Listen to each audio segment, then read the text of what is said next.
Hey guys, this is Jamie. So today I'm gonna be talking about Alice Cooper, and I'm not gonna lie, like reading the facts that he's transphobic kind of really hits me, and I feel like it's something we need to talk about. Of course, not everyone is an Alice Cooper fan or is very well versed, and I myself didn't have an Alice Cooper phase, but obviously, like people who I listen to or like friends, family, were very into Alice Cooper. So it's kind of very bizarre to see someone who like was a big influence on the people I love and care about, or other musicians which I enjoy. And obviously, he was a massive rock icon. Well, he still is a massive rock icon. And obviously, he inspired different shock rock. And in general, he was, well, very well regarded. And now just seeing this transphobia being spit out of him is really bizarre. So if you missed it, he did make some transphobic comments, specifically calling it some woke agenda and a fad, that they're telling people, like children, like forcing boys to be girls and etc., and they're just playing pretend. And specifically, as someone who did play as boys during pretend, that was the only way I could be myself, because my parents really wouldn't understand it. Well, I did disclose it only to my mom at the time, but they were kind of, well, my mom was very sort of try please pretending that you're a girl, kind of. So those comments kind of hit me deep, and I was talking about it with my partner, and he used to have an Alice Cooper phase, and he really enjoyed him back in his teenage years. So and also, like, I remember being friends. Like, I had this very good friend back in high school, and he was into Alice Cooper, and we both really bonded because we liked. He was a heavy metal head, and he enjoyed different like classic rock bands, musicians. So we were kind of very well versed in that bubble, and he did help me a lot, sort of feel less of an outcast in that way, because we'd always have each other's backs. So it wasn't like feeling like that I'm very unaccepted, even though obviously people did not understand my music taste most of the time when I was growing up. So seeing someone who sort of knew, like, I was really big on Joy Division, who knew who Joy Division was. I knew who Judas Priest were because he liked them, and in general, we really bonded over that. Where like I really have fond memories of that guy, and I really hope he's okay wherever he is in life, because after high school finished, or rather after I transferred away from high school to finish it elsewhere, I just cut contact with everyone, and he has been one of the people in my head who I was like, well, maybe I should have reached out at some point.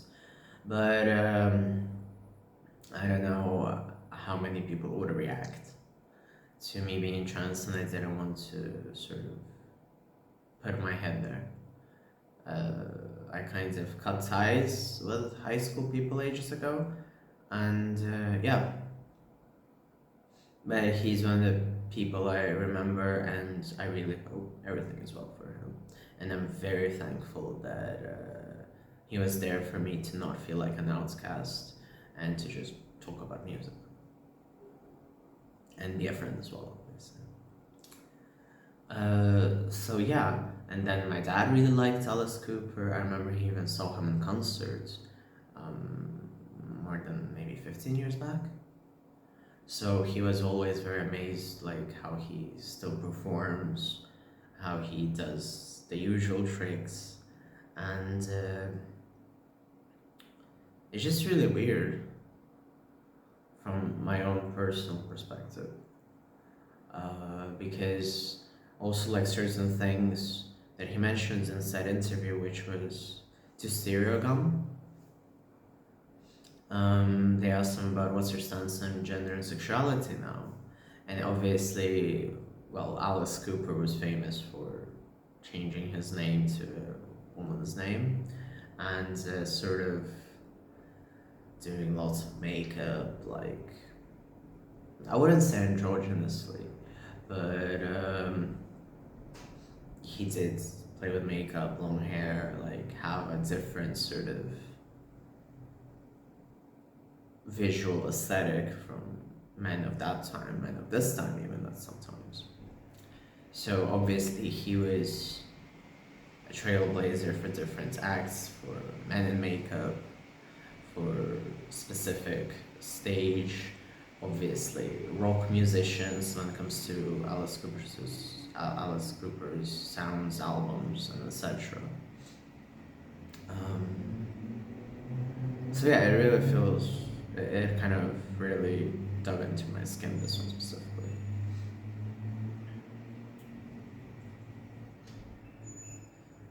So it does feel weird, and specifically because he's always been known to be apolitical, so that felt weird.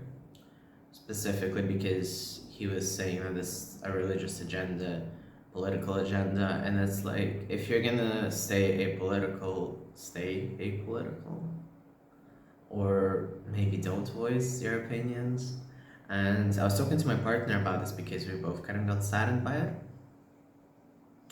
And he was really like, I don't understand why interviewers go around questioning all these older musicians who changed their opinions and then they publish it.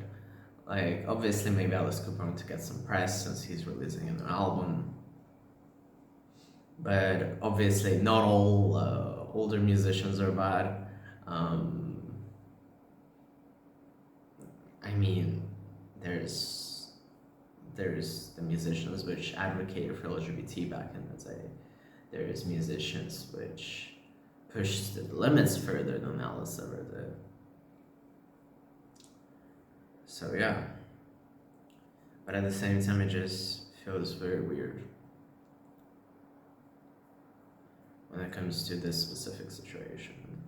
And there has been some stories which surfaced recently. I didn't look into it too much because I was already depressed enough by the news about groupies. So I guess, it happens.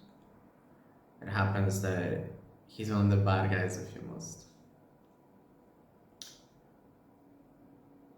So it's kind of, I was really thinking about how to make this video, and it's really hard to sort of separate the personal from, but obviously he just follows a line of ignorant musicians like, I don't know, Morris Sage and Lydon, Noel Gallagher is a Tory from what I remember. So yeah, or like Alex James from Blur is a Tory. So you kind of have like the Damon Albarns, Liam Gallagher's of the music industry. It's just that I focused, well, my main musical interest is sort of 90s, 80s bands, which started then.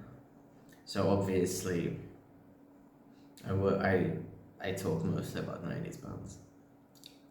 But yeah, obviously it's nice when people go very into defending actual rights, and then, or like Placebo, like Brian Molko, Stefan, but then obviously they're bisexual and gay. So it's nicer to, and it's easier obviously for gay and bisexual people to understand the struggles that everyone else in the LGBT community goes through. So yeah, and obviously this whole Alice Cooper thing sort of turns into oh, it's because he's friends with Johnny Depp. Johnny Depp's like a wife beater, and we need to view those two things as separate. And specifically, like in the Johnny Depp case, it's really difficult because, well, I stand with Johnny Depp, but I still feel like it's like I just lost the trail at this point. And Amber Heard just doesn't strike me as a very nice person, and specifically her defenders, because they feel like every woman should be believed and men can't be victims of abuse. So, to put this mildly, it's very sort of rhetoric. So I don't get that at all. So you kind of have, and in general, when such things happen to musicians, people really break down, and they're like there was an incident with Toll from Rammstein. I still don't know what happened. I haven't looked into it ever since the allegations started, and then they just randomly vanished. But the whole fact that people sort of think, okay, so someone is against Johnny Depp, therefore Till didn't do anything wrong, therefore Marilyn Manson didn't do anything wrong, and then they just pack up every celebrity which is innocent or not innocent under this whole umbrella, similarly to what is happening with every woman who speaks out, and she could be telling the truth, she could be not telling the truth, and people sort of decide to die on that hill. And same for male musicians or actors in this case. So it's difficult. So obviously, in general, the whole cancel culture has its pros and cons in a way, but the thing is, people sort of tend to paint it all like everyone's guilty or like everyone's innocent, and we really need to be looking at specific cases. So I did digress a bit, but it has to be addressed because Johnny Depp is really being brought up in this case when it comes to Alice Cooper. And as far as I'm aware, I don't remember anything transphobic from Johnny Depp from what I remember, but I didn't really dive into that because I never thought I would have to. And obviously, Marilyn Manson has been an advocate to LGBT rights for God as well. So yeah. So it's quite sad, and it really got under my skin.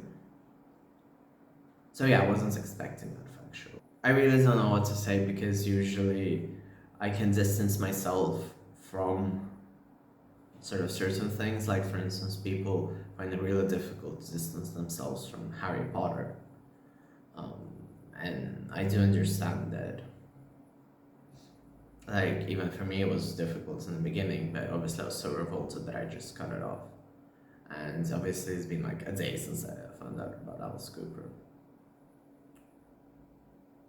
So it does take a while to sort of digest that indeed this person is really shitty and you shouldn't support them. But people need to learn to cut off problematic behaviors in celebrities as well. And specifically when it's very outspoken, in your face, and a direct statement from them in this case about transphobia. And obviously now there's a bunch of like Fox News enthusiasts who are supporting him, saying they always believed in him, and it's like, I don't think you even listened to that guy in the past like 20 years, but okay. So yeah, that's what I wanted to talk about, and I do hope less celebrities hop on this train and on the transphobia train. And it's been really stressful to see everyone hopping on the transphobia train. This is quite difficult. So yeah, even in my stage of transition, it really affects me, obviously. Because at the end of the day, even if you transition, even if you're stealth, it's difficult to understand that there's someone out there saying, you know what, you don't exist, or like your reasons, your experiences, what do you feel, how you've been feeling your entire life isn't valid just because I think it's a fad. And when you look at Alice Cooper's and other people, it's really easy to debunk like his idea that men's genitals are penis or women's genitals are a vagina, and that because you had that pair of genitals when you were born, you can't change. And that is a very loaded question, and it's full of shit, really, because obviously you have intersex people. You have a very sort of wide range of different genitalia, different chromosomes, different chromosome combinations. And when you actually go into biology, it's much more complex than that. It's much more complex than what you were told, God knows when people didn't care about anything. So yeah, thank you very much for watching. I hope this didn't affect you as much as it did to me, because I kind of, again, I had a personal sort of, you know, lots of friends, family, etc. liking him, so, and kind of hearing him very often during my life. So yeah, thank you very much for watching. I truly hope celebrities stop being transphobes, because I feel like at this point it's gonna be a series on my channel like Guess Who's Transphobic Today, you know? Thank you very much for watching.